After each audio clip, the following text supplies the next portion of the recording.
अर्पित जी, क्या कुछ लोग ऐसे आपके पास आते हैं कि हमारा रत्न टूट गया है या अब ये पुराना हो गया तो आप इसे रिप्लेस कर दीजिए बिल्कुल। या आप ले लीजिए, हमें कोई दूसरा दे दीजिए, उसमें कुछ देखिए, मैं कहूंगा अपने दर्शकों को कि पुराना रत्न जो भी एक्सचेंज करते हैं, या फिर कई दुकानदार ऐसे हैं जो बोलते हैं कि साहब 20% या 30% इसमें आप दे दीजिएगा जब भी आप चाहें, तो एक गारंटी जरूर है ग्राहक को इस चीज की कि मेरा रत्न वापस हो जाएगा। और कई जनों का ये भी माइंडसेट रहता है कि अगर ये 20% में लेस ले रहे हैं तो 20% ही इनका मार्जिन होगा।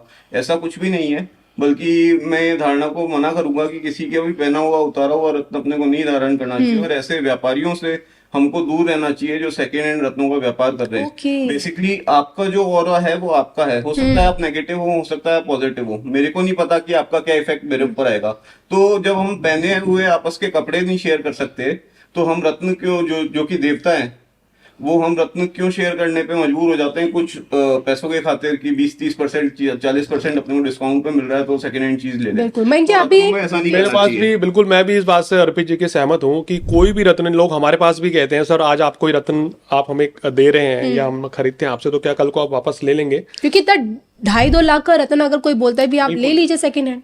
तो देखिए होता क्या है कि हम लोगों को ये कहते हैं, शास्त्र में भी लिखा है कि एक बार अगर कोई रत्न, कोई यंत्र, कोई रुद्राक्ष अगर आपने रख ली तो आपकी एनर्जी उसमें आ गई है। अगर कोई दूसरा व्यक्ति उस रत्न को धारण करेगा तो ये साक्षात धोखा है, ये ईश्वर के साथ भी धोखा है।